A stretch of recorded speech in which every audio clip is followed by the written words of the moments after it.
আল্লাহ রাব্বুল আলামিন বলেন কদ আফলাহা মান যাক্কাহা, সে ব্যক্তি সফল হয়ে গেছে যে ব্যক্তি তার আত্মাকে পরিশুদ্ধ করতে পেরেছে। ওয়া কদ খাবা মান দাসাহা, যে ব্যক্তি আত্মাকে পরিশুদ্ধ করতে পারে নাই সে ব্যক্তি ধ্বংস হয়ে গেছে। কিভাবে পরিশুদ্ধ করবেন? তিনটা হাদিস আপনাকে আগে শোনাই। এক, আল্লাহ রাব্বুল আলামিনের হাবিব মুহাম্মদ সাল্লাল্লাহু আলাইহি ওয়াসাল্লাম দরুদ পড়েন, বলেন সাল্লাল্লাহু আলাইহি ওয়াসাল্লাম। তিনি বলছেন যে আল্লাহর এমন কিছু বান্দা আছে যারা জান্নাতে প্রবেশ করবে যাদের অন্তরটা হবে পাখির মতো নরম। কার মতো? পাখির মতো। একটা হাদিস শুনলেন। দুই নম্বর হাদিস, আল্লাহর রাসূল সাল্লাল্লাহু আলাইহি ওয়াসাল্লাম বলছেন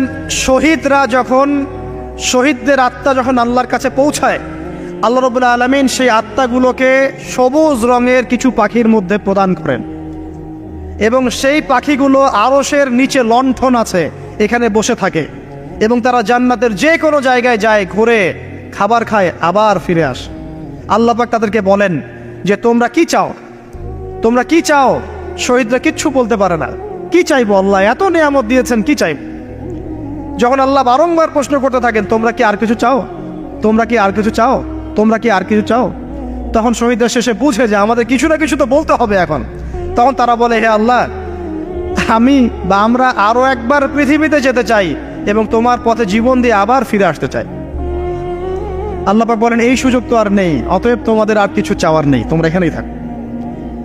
আরেকটা হাদিস শোনেন, রাসূলুল্লাহ সাল্লাল্লাহু আলাইহি ওয়াসাল্লাম বলেছেন, এই হাদিসটা ওমর রাদিয়াল্লাহু আনহু থেকেও এসেছে, এ মুসলিমরা তোমরা যদি আল্লাহর প্রতি তাওয়াক্কুল করার মতোই তাওয়াক্কুল করতে, ভরসা করার মতোই ভরসা করতে, আল্লাহ পাক তোমাদেরকে পাখিদেরকে যেমন করে রিজিক দেন তোমাদেরকে ঠিক সেইভাবে রিজিক দিতেন।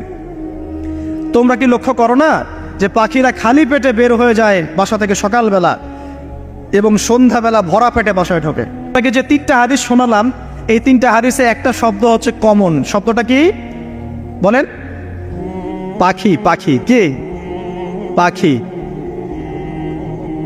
আল্লাহ রাব্বুল আলামিন পাখিদের কাছ থেকে আমাদেরকে শিখতে বলছেন এবং বলছেন যে পাখিদের মনটা হয় খুব নরম, খুব সফট এবং তারা আল্লাহর প্রতি তাওয়াক্কুল করে পূর্ণ মাত্রায়। তারা সকালবেলা ভোরবেলা বের হয়ে যায় এবং সন্ধ্যাবেলা বাসায় ফেরে, খালি পেটে বের হয়, ভরা পেটে বাসায় ফেরে। এবং আল্লাহ পাক সবচেয়ে সম্মানিত মৌত যেটা শহীদের মৌত, সেই শহীদদের আত্মাকে আল্লাহ পাক পাখির রূপ দিবেন। তাহলে পাখিটার বিষয়ে একটা ফোকাস করার দরকার আছে না? আচ্ছা, এখানে আসেন। পাখির মন হচ্ছে নরম, মানে পাখির মনটা তাসকিয়া, আত্মশুদ্ধিতে পরিপূর্ণ। কদ আফলাহা মান যাক্কাহা, সে ব্যক্তি সফল হলো যার হৃদয়টা পবিত্র, নিষ্পাপ, নিষ্কলুষিত হলো, সে ব্যক্তি সফল হবে ইনশাআল্লাহ। একটা কাজ এখানে খেয়াল করেন, পাখিরা সকালবেলা ভোরবেলা বের হয় আর সন্ধ্যাবেলা বাসায় ফেরে। এখনকার মুসলিমদেরকে দেখবেন দুপুরবেলা ওঠে, রাত 3টায় ঘুমায়। কথা কি বুঝেন নাই? পাখির একদম ভোরবেলা ওঠে, যখন ফজরের আজান দিচ্ছে ঠিক তার এক মুহূর্তে পাখির কিচিরমিচির শুনছেন, তার মানে নামাজের ওয়াক্ত প্রায় চলে যাচ্ছে, তার মানে তার আল্লাহ পাকের হুকুমের সাথেই জেগে ওঠে। সূর্য ডুবে তারা ডুবে যায়। ঠিক এরকম সুন্নত ছিল নবী সাল্লাল্লাহু আলাইহি ওয়াসাল্লামের এবং সাহাবায়ে কেরামের। আজকে 1400 বছর পর মুসলিম জাতি এই সুন্নাহ ভুলে গেছে। আর আমাদের সুন্নত দেখবেন, যদি কোনো রকম উঠেও ফেলি ফজরে, আবার 12টা পর্যন্ত ঘুম, আরো বেশি। আর এই যুব সমাজ যারা আছো তোমরা কেউই 3টা-4টার আগে ঘুমায় বলে আমার মনে হয় না। অলওয়েজ অনলাইনে পড়ে আছে, টিকটক নিয়ে, ফেসবুক নিয়ে, গার্লফ্রেন্ডের সাথে চ্যাটিং। পাখির মতো হতে পারলে পরে মনটা তো নরম হবে, তারপরে না তাসকিয়া অর্জন হবে। পাখির রুটিনটা কি? ভোরবেলা বের হয় আর সন্ধ্যাবেলা বাসায় ঢোকে। অতএব আমরা যদি রাসূলুল্লাহ সাল্লাল্লাহু আলাইহি ওয়াসাল্লামের সুন্নাহ মতো ওই ভোরবেলা উঠতে পারি আর আর্লি নাইট ঘুমিয়ে যেতে পারি এবং সারাদিন যদি রাসূলের সুন্নাহগুলোর উপর আমল করতে পারি, তাসকিয়া অর্জন হবে ইনশাআল্লাহ। কথা বুঝতে পারছেন? 2, পাখির মতো নরম মন লাগবে। এখনকার আমরা যারা বেঁচে আছি আমাদের মনগুলা কঠিন। কেমন কঠিন? পাথরের মতো কঠিন। আমরা যখন দেখি একটা মাইয়েতকে নিয়ে যাওয়া হচ্ছে জানাজায়, আমাদের কোনো ফিলিংস কাজ করে না। জানাজায় যাচ্ছে, জানাজায় দাঁড়িয়ে মোবাইলটা দিয়ে পাটিপি করছে, জানাজার সাথে চলছে, কোনো ফিকির নাই যে এই জানাজা আমার হবে কালকে, ওই মোবাইল টেপাটিপি করছে। আমি এমনও দেখেছি, দাফন করা হলো মাইয়েতকে, দাফন করার পরে চারপাশে মানুষজন জড়ো হয়ে গল্প করছে, ভাই আপনার ওই জমিটার কি খবর, আপনার ওইটার কি খবর, বিজনেস কেমন চলছে, চাকরির কি অবস্থা। এই যে মাইয়াতকে পাশে দাফন করলো, কোনো ফিলিংস নাই, কোনো ফিলিংস নাই। আমি আত্মশুদ্ধির কথা বলছি। আত্মশুদ্ধির জন্য আপনার মনটাকে পাখির মতো সফট নরম করতে হবে। যখন আপনি সফট নরম করবেন এবং আত্মশুদ্ধি অর্জন করবেন, তখন দুই ডানা মেলে আপনি আকাশে উঠতে পারবেন ইনশাআল্লাহ। আত্মশুদ্ধি অর্জন না করতে পারলে ডানা কেটে পড়ে যাবে, তখন আর আকাশে উঠতে পারবেন না। কোন আকাশে? ওই যে শহীদের রূহ যে আকাশে চলে গেছে, ওই আকাশ। অতএব মন কেন কঠিন হলো প্রিয় ভাই? এক নম্বর কারণ, আমরা শিরকের পাপে লিপ্ত আছে। এক নম্বর, শিরকের পাপে লিপ্ত থাকা অবস্থায় মুসলিমদের মনটা কঠিন হয়ে গেছে। আপনি কি মনে করছেন আমরা শিরক করি না? মুসলিমরাও কবর পূজা করে, দেখবেন মুসলিমরাও দেখবেন অনেক ক্ষেত্রে মাজার পূজা করছে। আমি বলিনি যে অলিয়া উলিয়ার মাজার জিয়ারত করা যাবে না, আমি এই কথা বলছি না। কিন্তু আপনি মৃত মানুষের কাছে আপনার ভালো মন্দ চাইতে পারেন না। কথা বুঝতে পারেন না? আমরা অবশ্যই অলিয়া উলিয়াদের কবর জিয়ারত করব। এটা আপনাকে মৃত্যুর কথা স্মরণ করাবে। তাদের একটা রব আছে, যেটাকে আমরা প্রভাব বলি, এটা আপনার মধ্যে আসবে। আমরা অবশ্যই জিয়ারত করব। জিয়ারত করতে বলেছেন নবী সাল্লাল্লাহু আলাইহি ওয়াসাল্লাম, কারণ এটা আপনাকে পরকালের কথা কি করবে? স্মরণ করাবে। উমরা করতে যান, আল্লাহ পাক সবাইকে তৌফিক দান করুন উমরা হজ করার এবং বড় হজ করার। আমি দোয়া করি। ওখানে সবচেয়ে সেরা যে দৃশ্যগুলো দেখা যায় তার মধ্যে একটা রাসূলুল্লাহ সাল্লাল্লাহু আলাইহি ওয়াসাল্লামের রওজা। ওখানে গেলে চোখের পানি ঝরে না এমন কোনো মুসলিম নাই, আছে? নাই। আরেকটা সবচেয়ে মন নরম করা একটা দৃশ্য হচ্ছে জান্নাতুল বাকি, যেটা আমরা বাকিউল গারকাত বলি, যেখানে আপনি দেখবেন সাহাবায়ে কেরাম রাদিয়াল্লাহু আনহুমের কবর, যতদূর চোখ যায় তাদের কবর।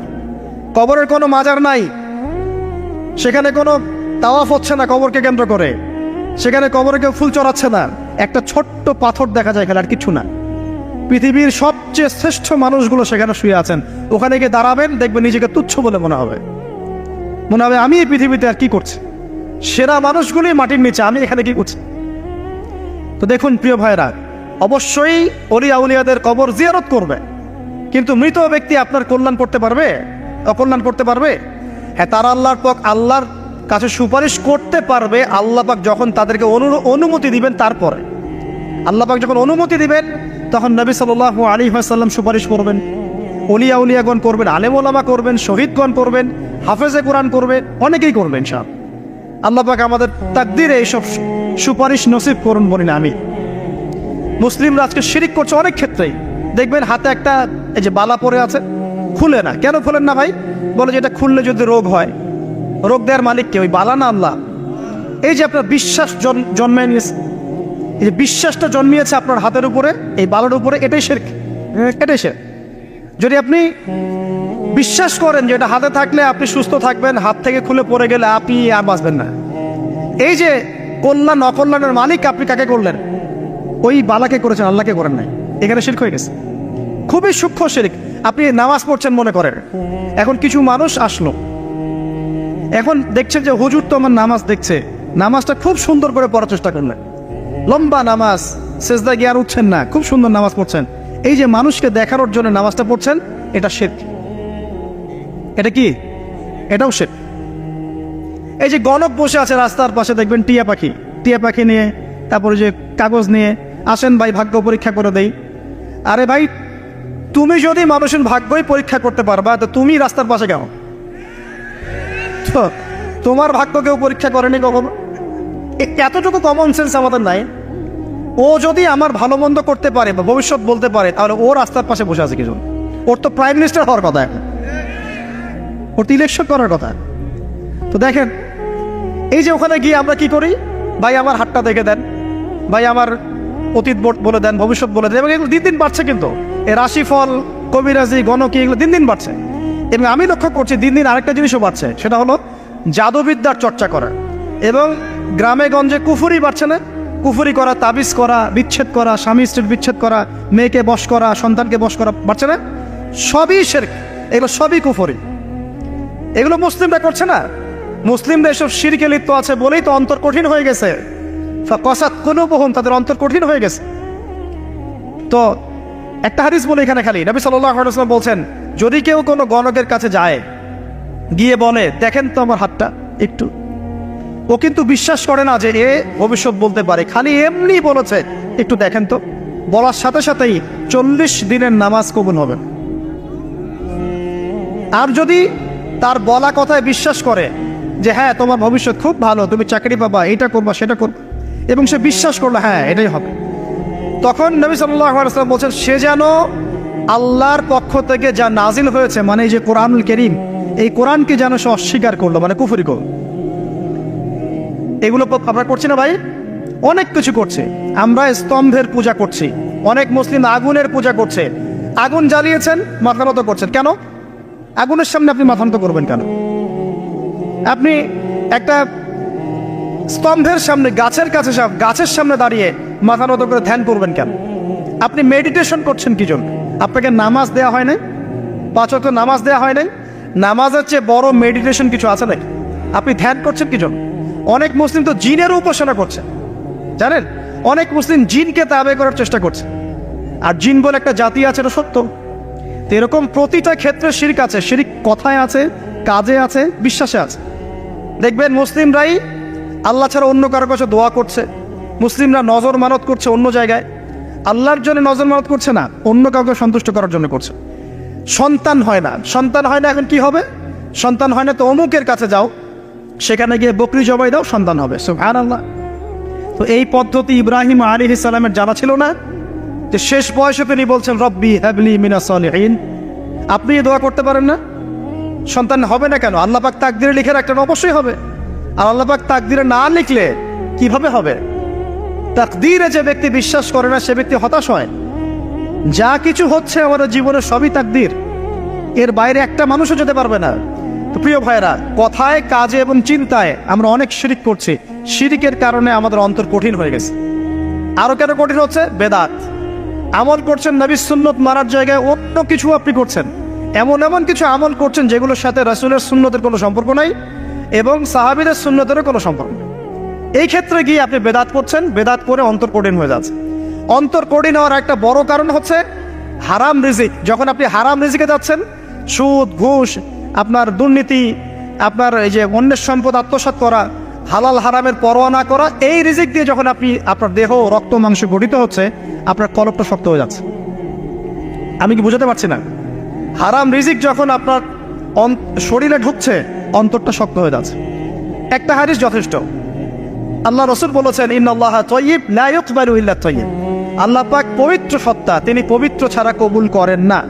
আপনি 10টা হজ করে আসেন, চুরির টাকা দিয়ে, ডাকাতির টাকা দিয়ে, আত্মসাতের টাকা দিয়ে, দুর্নীতির টাকা দিয়ে, যদি কবুল হয় তাহলে কোরআন সুন্নাহ মিথ্যা হয়ে যাবে। নাউযুবিল্লাহ। কথা কি বুঝতে পারছেন না?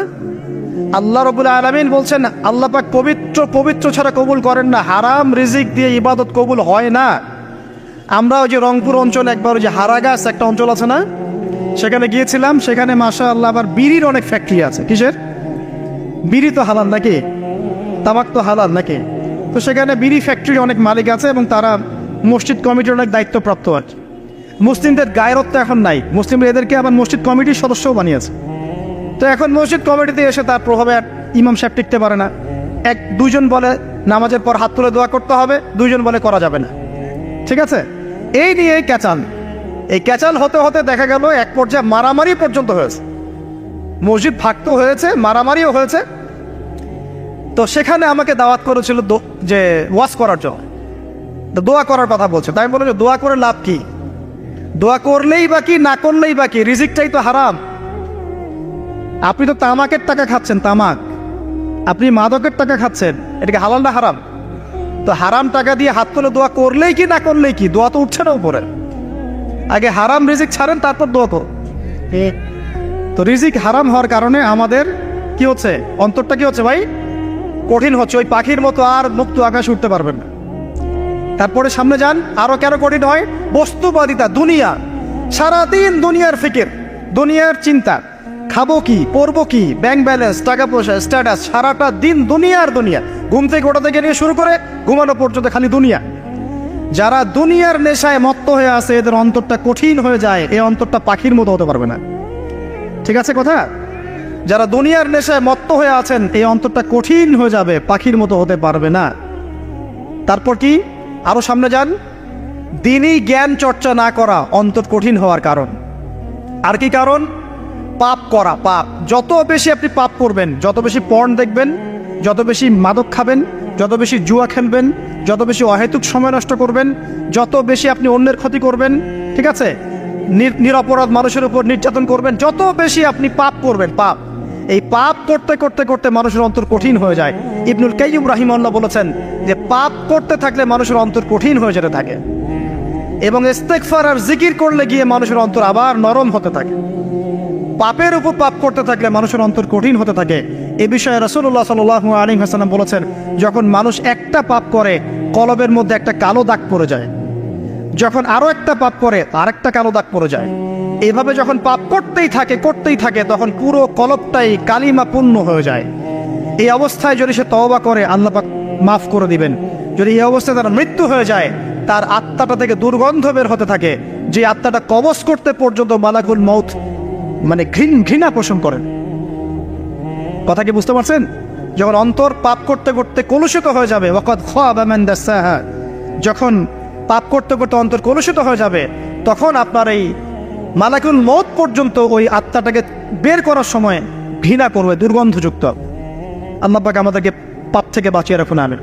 এরকম কিছু কাজ আছে, বস্তুবাদিতা, শিরক, বেদাত, হারাম রিজিক, সারাদিন দুনিয়ার ফিকির নিয়ে থাকা, ঠিক আছে, অন্যের ক্ষতি করা, পাপ কন্টিনিউয়াসলি করতে থাকা, এবং দিন ছেড়ে দেওয়া, দিনের এলেম ছেড়ে দেওয়া, আল্লাহ পাকের আনুগত্য ছেড়ে দেওয়া, এই কাজগুলো করতে থাকলে মানুষের অন্তর কি হয়?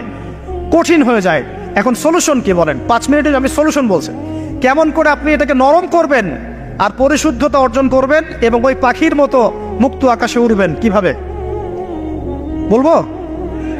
1 নাম্বার, অবশ্যই শিরক ত্যাগ করতে হবে। কি করতে হবে? শিরক ত্যাগ করতে হবে, আল্লাহ পাকের তাওহীদের উপর থাকতে হবে। আল্লাহ পাক তৌফিক দান করুন। লং কিছু বলার সময় নেই আমার হাতে, একটা বই বলছি, কিতাবুত তাওহীদ। কি নাম? কিতাবুত তাওহীদ। এই বইটা অনেক ভার্সন বাজারে বের হয়েছে, কিনে দেখবেন শিরক কত প্রকার, কি কি, তাওহীদ কাকে বলে, কত প্রকার, কি কি। যেটা বুঝবেন না মাদ্রাসা চলে যাবেন, আলেম ওলামার কাছে গিয়ে জিজ্ঞাসা করবেন, হুজুর এটা বুঝি নাই। ঠিক আছে?